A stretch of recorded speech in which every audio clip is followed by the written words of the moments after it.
Hello दोस्तों, मैं जयकांत सैनी स्वागत करता हूं आपके अपने चैनल बात IQ में। हम डिस्कस कर रहे हैं राजस्थान पत्रिका न्यूज़पेपर जयपुर एडिशन 6 जुलाई। वीडियो के संबंध में कोई डाउट्स हो तो आप मुझे लिख सकते हैं कमेंट बॉक्स में या मुझे टेलीग्राम पर भी ज्वाइन कर सकते हैं। तो शुरू करते हैं आज का डिस्कशन बिना किसी देरी के। पेज नंबर में बात की जा रही है, यहाँ पे बात की जा रही है सुप्रीम कोर्ट हैरान है किस चीज़ को लेकर के। यहाँ पे सरकार को नोटिस देकर 2 हफ्तों में जवाब मांगा है सुप्रीम कोर्ट ने। ये बात की जा रही है यहाँ पे सेक्शन धारा 66A की, जो IT एक्ट है, जो इंफॉर्मेशन टेक्नोलॉजी एक्ट है जो भारत के अंदर, वहाँ पे उसमें एक धारा है 66A। तो 66A जो धारा है इसको इनवैलिड करार दे दिया है सुप्रीम कोर्ट ने। बहुत पहले ही इसे इनवैलिड करार दे दिया है, लेकिन अभी भी इस धारा के तहत केस दर्ज किए जा रहे हैं, लोगों को परेशान किया जा रहा है। इस प्रकार की एक याचिका दर्ज की गई है People's Union for Civil Liberties के द्वारा। तो ये अर्जी लगाई गई सुप्रीम कोर्ट ने। सुप्रीम कोर्ट ने यहाँ पे सुनवाई की इसकी और सरकार को नोटिस देकर 2 हफ्तों में जवाब भी मांगा है। तो ये केस याद रखिएगा, Shreya Singhal versus union of India 2015 का केस है। इस केस के तहत यहाँ पे 66A को इनवैलिड करार दे दिया गया था, मतलब कि इसको ख़त्म कर दिया था 66A को। ये एक्चुअली जो स्वतंत्रता की अभिव्यक्ति है उसका हनन करती थी। ये जो सेक्शन है यहाँ पे आपने इसके तहत केस भी देखे होंगे, जैसे कुछ कार्टूनिस्ट थे उनको गिरफ्तार कर लिया गया था। उन्होंने सरकार की जो चीज़ें हैं, जो एक्टिविटीज़ हैं, जो क्रियाकलाप हैं, उनको लेकर व्यंग्यात्मक चित्रण किया था न्यूज़पेपर के अंदर इस प्रकार के। तो उनको गिरफ्तार कर लिया गया था 66A के तहत। ये स्वतंत्रता की अभिव्यक्ति को रोकने का काम कर रही थी। ये सेक्शन जो है, सेक्शन 66A जो है, तो इसको इनवैलिड करार दे दिया गया था, निरस्त कर दिया गया था सुप्रीम कोर्ट के द्वारा, बताया गया 66A को यहाँ पे। लेकिन ये बात की जा रही है कि अभी भी कई सारे केसेस दर्ज किए जा रहे हैं इस सेक्शन के तहत। तो सुप्रीम कोर्ट हैरान है इसको लेकर के। सरकार की दलील देखिए क्या बोल रहे हैं यहाँ पे, कि ये जो चेंजेस किया गया है 66A को लेकर के, इसको जो निरस्त किया गया है, सरकारी दलील है फुट नोट में है, पुलिस पढ़ नहीं पाती है। यानी कि ये जो सेक्शन है इसको हटाया गया है, ये केवल फुट नोट में लिखा गया है, इसीलिए जो पुलिस है वो उसको देख नहीं पाती है प्रॉपरली और इसमें केस दर्ज कर लिए जाते हैं। इसको मतलब फुली इसको निकाल के लेकर आना चाहिए, इसके पूरे मतलब फ्रंट उसमें होना चाहिए ये, ताकि आराम से दिख जाए पुलिस वालों को। ऐसी बात ये दलील दी जा रही है यहाँ पे अटॉर्नी जनरल के वेणुगोपाल के द्वारा। तो ये सारी कुछ घटनाएं यहाँ पे चल रही हैं। बात की जा रही है 66A की, तो इसके बारे में आपको पता होना चाहिए कि 66A ये केस बहुत ही इंपॉर्टेंट है 66A से। और स्वतंत्रता की अभिव्यक्ति आपको पता है फंडामेंटल राइट है आपका 19(1)(a) के तहत, तो ये इम्पॉर्टेंट हो जाता है यहाँ पे। तो याद रखिएगा केस के बारे में, 66A धारा के बारे में, ये सारी की सारी चीज़ें यहाँ पे बहुत ज़रूरी हो जाती हैं। यहाँ एक इम्पॉर्टेंट न्यूज़ है, ये बात की जा रही है यूनिवर्सिटीज़ की। तो विश्वविद्यालयों को पिछले साल भी भेजी गई थी 55 लाख किताबें, तो इसको लेकर के कुछ भी कार्रवाई की जानी है, ऐसा राज्यपाल महोदय के द्वारा बोला गया। राजस्थान के अंदर विधिक कार्रवाई के आदेश दिए हैं। तो राजभवन के निर्देश पर राज्य के विश्वविद्यालयों में बिना ऑर्डर के किताब भेजने का मामला है ये। यानी कि राज्यपाल महोदय ने इसके लिए कोई ऑर्डर नहीं दिया है वहाँ पे, लेकिन किताबें भेजी गई हैं। तो बता रहे हैं कि राज्यपाल कलराज मिश्र ने राजभवन में 1 जुलाई को लोकार्पित पुस्तक थी निमित्त मात्र हूँ मैं के विक्रय के संबंध में संज्ञान लेते हुए इस पर गहरी नाराजगी जताई है। उन्होंने सचिव को इस घटना के संबंधित लोगों को स्पष्टीकरण लेकर दोषियों के विरुद्ध कार्रवाई के आदेश दिए हैं। यहाँ पे बताया गया है कि 27 विश्वविद्यालयों को प्रकाशक की ओर से बिना ऑर्डर के 18.46 लाख रुपए की किताबें भेजने से पहले जनवरी 2020 में ऐसा प्रकरण हुआ है। यानी कि बिना ऑर्डर की किताबें भेजी गई हैं। प्रकाशक ने कॉफ़ी टेबल पुस्तकों के नाम पर राजभवन का हवाला देते हुए सभी विश्वविद्यालयों को 55 लाख किताबें भेजी थीं। सभी कुलपतियों को 29 जनवरी को IIME संस्था की ओर से लिखे गए पत्र में कहा गया कि हमारे द्वारा प्रकाशित 2 कॉफ़ी टेबल बुक की 25-25 प्रतियां खरीदने के लिए राजभवन जयपुर से बात हुई है।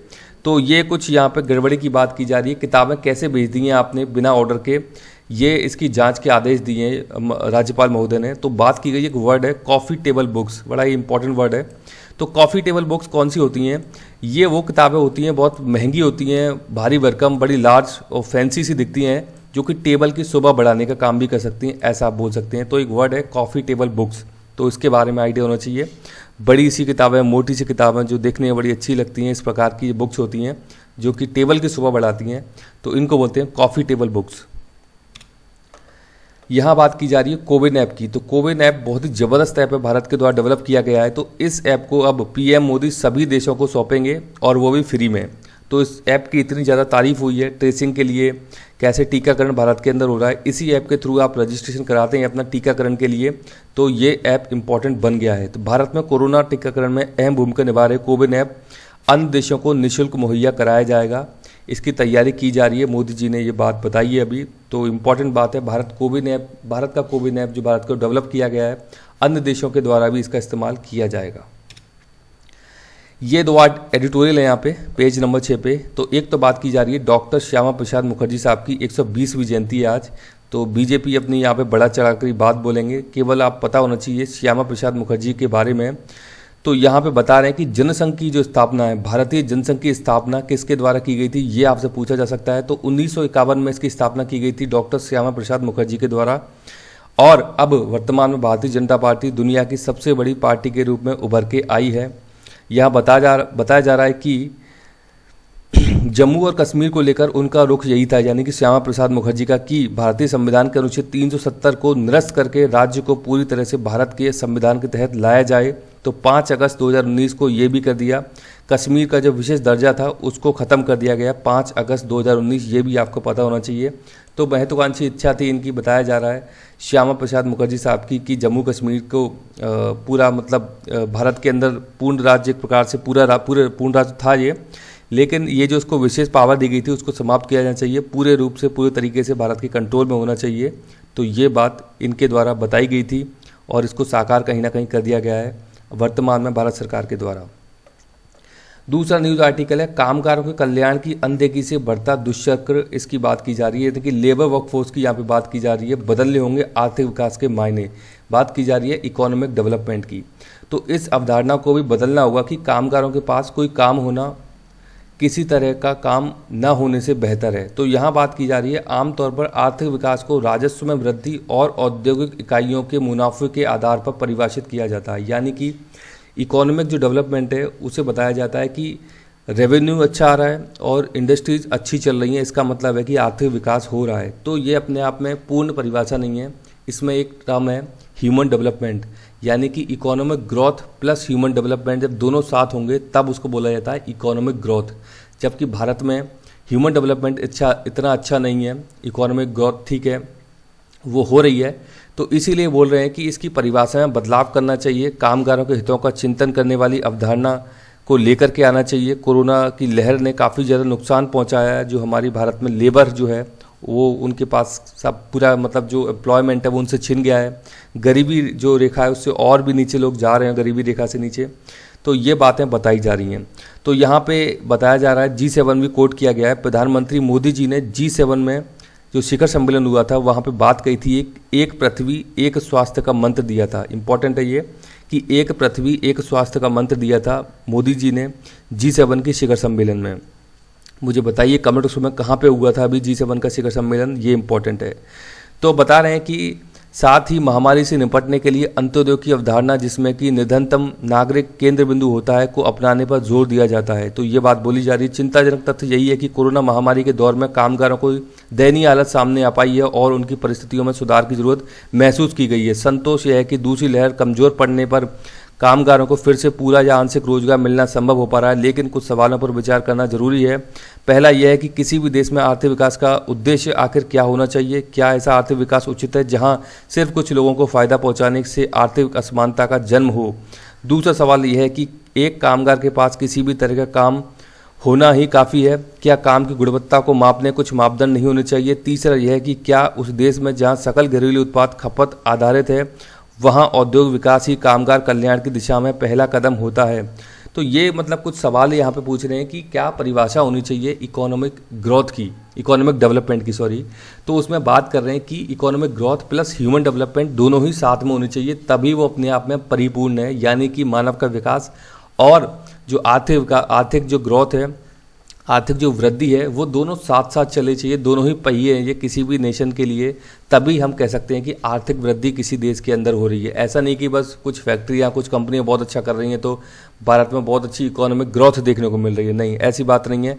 ये महज हो सकता है कि 10 500 100 500 कंपनीज ऐसी हो सकती हैं, लेकिन वहीं एक तबका है जो कि आज भी हम बात करते हैं 30% गरीबी रेखा की जो बात करते हैं, गरीब लोग हैं भारत के अंदर। तो इसको कैसे डील किया जाए, इसको कैसे मतलब कम किया जाए इसको, जैसे कि चाइना ने इतनी अच्छी पॉलिसी लेके आया कि 3 डिकेड के अंदर उन्होंने अपनी बहुत बड़ी जनसंख्या को गरीबी रेखा से बाहर निकाला है, मध्यम वर्ग में लेके आए हैं।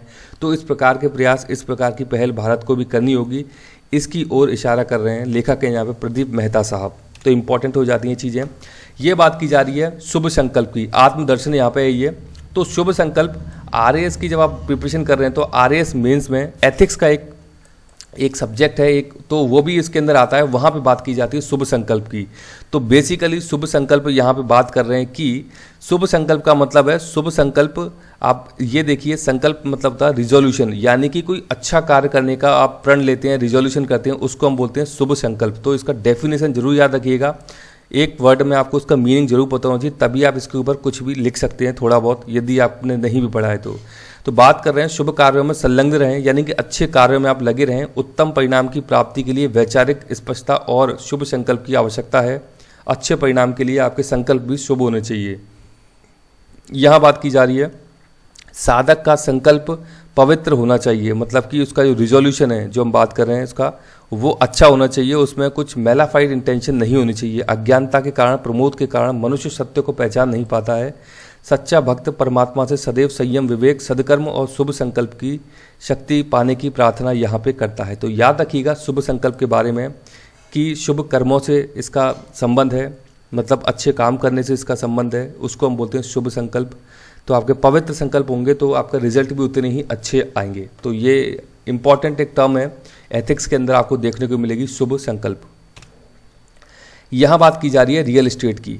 तो कोरोना का असर है, अप्रैल से जून तिमाही में बेहद कमजोर रहा है प्रदर्शन, यानी कि एक क्वार्टर की बात की जा रही है। तो घरों की बिक्री है 23% की इसमें गिरावट देखी गई है, ये बता रहे हैं।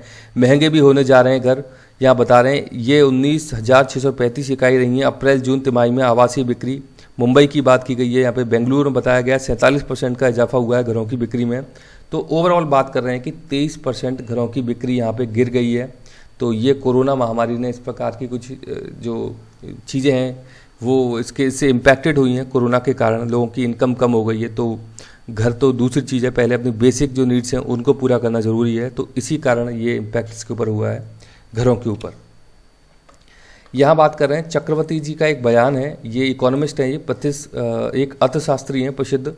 तो अर्थशास्त्री का नाम है पिनाकी चक्रवर्ती। नए नोटों से घाटे की भरपाई नहीं होनी चाहिए, बता रहे हैं ये कह रहे हैं कि RBI को राजकोषीय घाटे की भरपाई के लिए नए नोट नहीं छापने चाहिए। राजकोषीय घाटा आपको पता होगा, एक होता है राजस्व घाटा।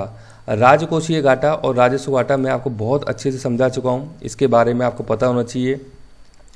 तो राजकोषीय घाटे के लिए बोल रहे हैं कि नए नोट नहीं छापने चाहिए। नए नोट छापने से क्या होता है, इससे इन्फ्लेशन बढ़ने के चांसेस रहते हैं, मुद्रा जो उसकी वैल्यू कम होने के चांसेस रहते हैं, क्योंकि जो आपने पहले से नोट छाप रखे हैं उसके अकॉर्डिंग ही चीज़ें बैलेंस होकर चल रही हैं। जो भारत का, अगर हम देश के बारे में बात करें तो जितने भी आप नोट छाप रहे हैं उसी से चीज़ें बैलेंस्ड हैं यहाँ पे। यदि आप नए नोट छापते हैं तो इससे क्या होता है, महंगाई को जन्म मिलता है। नए नोट छापने से मुद्रा की वैल्यू यहाँ पे कम हो जाती है नए नोट छापने से।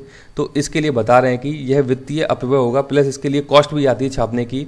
तो उम्मीद जताई है कि यदि कोरोना की तीसरी लहर नहीं आती तो अर्थव्यवस्था में तेजी से सुधार होगा, ये बात बताई जा रही है इनके द्वारा।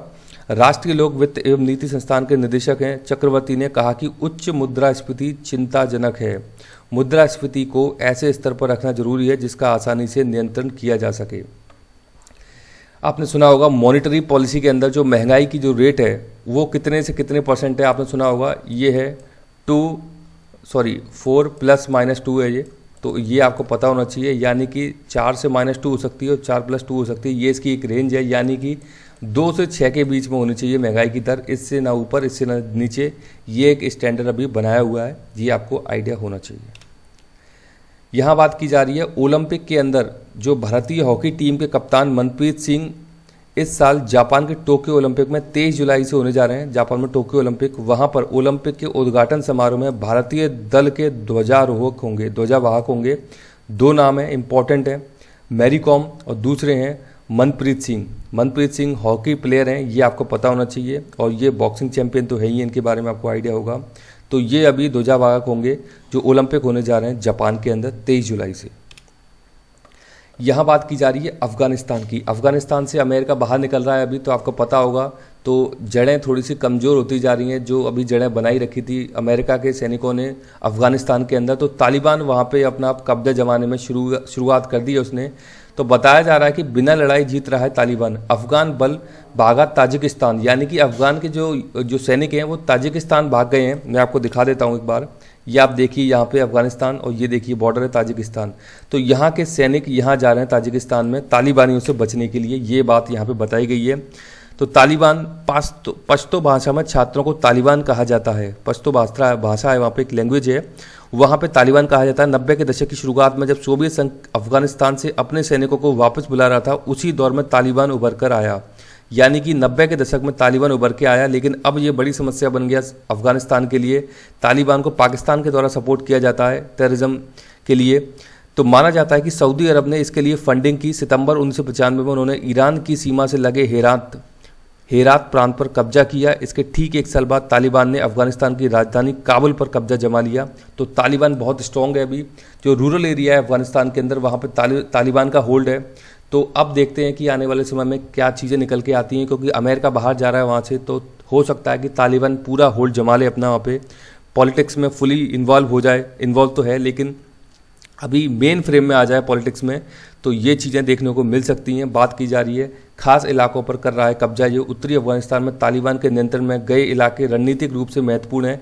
ज़्यादातर की सीमा मध्य एशियाई देशों से मिलती है। पिछले माह तालिबान ने कुंदुज प्रांत में उज्बेकिस्तान सीमा से लगे इमाम साहिब कस्बे पर कब्जा किया यहाँ पे। तो मैंने आपको दिखाया मैप अभी, ये आप देखते हैं, ये सेंट्रल एशिया की बात की जा रही है। यहाँ पर ये तुर्कमेनिस्तान लगा हुआ है, ताजिकिस्तान लगा हुआ है। तो बात की जा रही है कि सैनिक उनके अभी भाग गए हैं ताजिकिस्तान में बचने के लिए तालिबानियों से। तो इस प्रकार की चर्चा है यहाँ पे। अफगानिस्तान को हार्ट ऑफ एशिया के नाम से भी जाना जाता है, ये भी एक इम्पॉर्टेंट प्रश्न बनता है अफगानिस्तान के बारे में। बात की जा रही है निपुण भारत मिशन के बारे में। तो निपुण भारत मिशन भारत में स्टार्ट किया गया है अभी। ये पता होना चाहिए ये किस कक्षा से लेकर और किस कक्षा तक है। तो भारत में प्री स्कूल से लेकर कक्षा 3 तक ये मिशन चलाया गया है निपुण भारत। इसमें आपको मैथमेटिक्स का अच्छा यहाँ पे ज्ञान होगा, प्लस प्रैक्टिकल आपको जो नॉलेज है वो भी दी जाएगी, ताकि स्ट्रॉन्ग नींव हो सके बच्चों की। ये बात बोली गई है निपुण भारत मिशन के तहत। 3 से 9 वर्ष के बच्चे इसके अंदर शामिल किए जाएंगे। तो इम्पॉर्टेंट मिशन है। केंद्रीय शिक्षा मंत्री रमेश पोखरियाल निशंक के द्वारा वर्चुअल माध्यम से निपुण भारत मिशन की शुरुआत की गई है। तो मुझे आशा है कि वीडियो आपको अच्छा लगा होगा। यदि वीडियो अच्छा लगा है तो जल्द से लाइक करें, शेयर करें, सब्सक्राइब करें, ताकि और भी लोग वीडियो का फ़ायदा उठा सकें। आप मुझे अपने सुझाव कमेंट्स में भेज सकते हैं या मुझे ईमेल भी कर सकते हैं। इसी के साथ धन्यवाद, मिलते हैं अगली वीडियो में।